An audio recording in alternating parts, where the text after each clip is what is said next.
Hey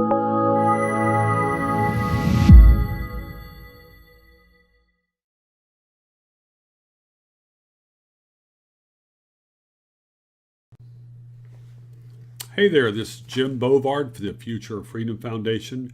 America has a great philosopher just waiting to rescue us from our current crisis, at least according to a New Yorker profile of University of Michigan philosophy professor Elizabeth Anderson. The profile, written by Nathan Heller, says, working at the intersection of moral and political philosophy, social science, and economics, Anderson has become a leading theorist of democracy and social justice, and she recognizes that equality is a basis for a free society. The profile concludes, Anderson may be the philosopher best suited to this awkward moment in American life. Anderson is receiving plaudits for championing a vast increase in government subsidies and mandates to achieve integration between blacks and other groups. So I read this 8,000 word article and, well, I was puzzled. The article implies that Anderson, who sounds like a pleasant white lady, was first traumatized by the racial bias she saw by realtors and apartment managers when, after she finished grad school with a doctorate, she sought to rent a place in the Detroit area in the late 1980s. Until then, the article states, Anderson had not thought seriously about race. She assumed that reasonable people treated it as undefining. I was mystified by this comment. Had Anderson lived and gone to grad school in Fargo or maybe Salt Lake City? No, she went to Harvard. And she was there when Boston was being torn to pieces by controversies of a forced busing system that was imposed by a federal judge. I lived in Boston in the late 1970s. I'd previously lived in the Shenandoah Valley and attended college down in Blacksburg, Virginia, home of Virginia Tech. There was some racial tension there and occasional conflicts, but for the most part, people got along pretty well. Not the case in Boston. I was stunned to experience homicidal level hostility from the get-go. My hunch is that Anderson never took the Boston subway through Roxbury. Forced busing had inflamed violence between the poor whites in Southie and the black parts of the city. A federal judge thought that forcing poor whites and poor blacks to mix in the classroom would be a recipe for utopia.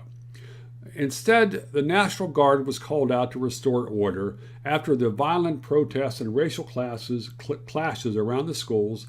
Even the 82nd Airborne Division was put on alert for Boston duty.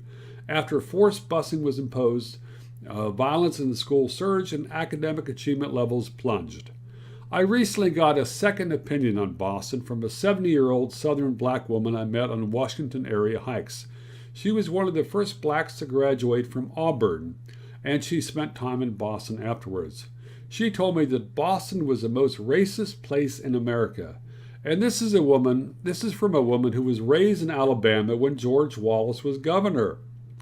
But philosophy professor Elizabeth Anderson apparently never noticed any of this during her graduate years in Boston. I mean, Harvard has nice libraries, but did she ever come out of them? Anderson prides herself on being a pragmatist, and she chose to name her academic chair at the University of Michigan after pragmatist philosopher John Dewey. Okay, some people might quibble about christening a chair after one of the biggest American apologists for Soviet dictator Joseph Stalin, but that was not an issue for Anderson or for the magazine profile. What the heck, at least she did not name the chair for Mussolini. Anderson touts several solutions for the problems of segregation, including housing vouchers to allow blacks to move into a white majority neighborhood with government subsidies.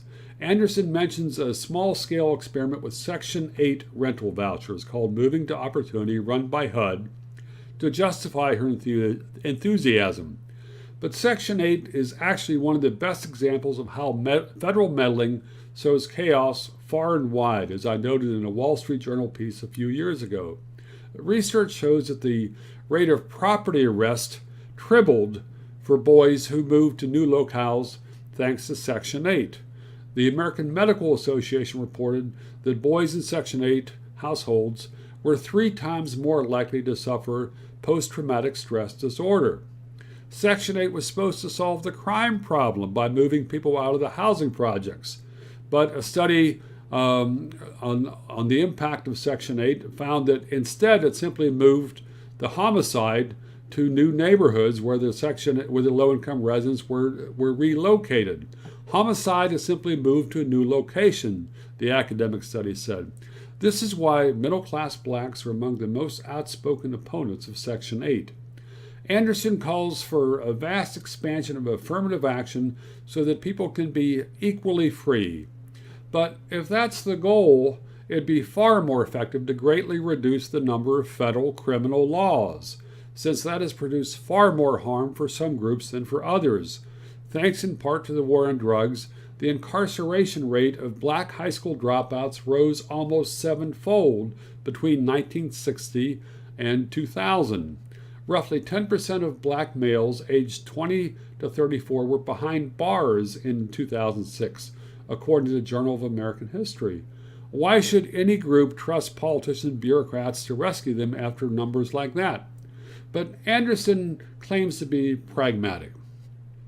The New Yorker profile states that under Andersonism, we should not commit ourselves to an ideal system of any sort, whether socialist or libertarian.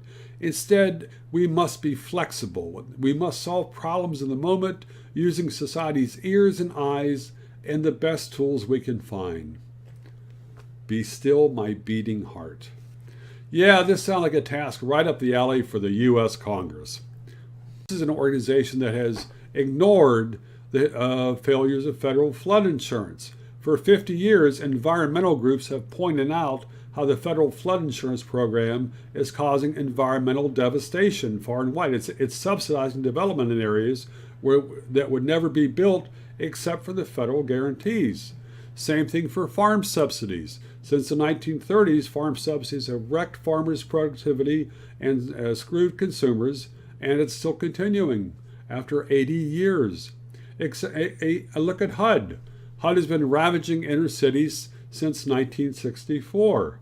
And is there a learning curve? No, the money keeps flowing into HUD coffers, except for the 427 other federal programs whose failures have been endlessly exposed, and Congress has endlessly ignored the programs.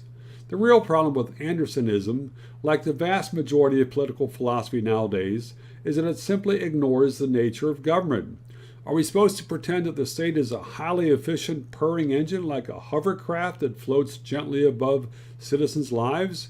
Should we think of it as the Wizard of Oz doing all these wonderful things behind the curtain? Should we embrace the Peter Pan theory?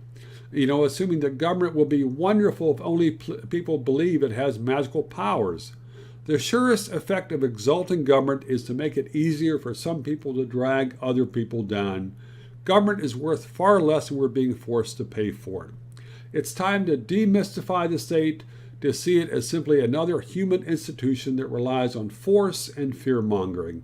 It's time to stop confusing what the state is with what its champions claim it could be. And we sure as hell don't need any recipe for quality that places more people under the federal thumb. This is Jim Bovard. Thanks for watching.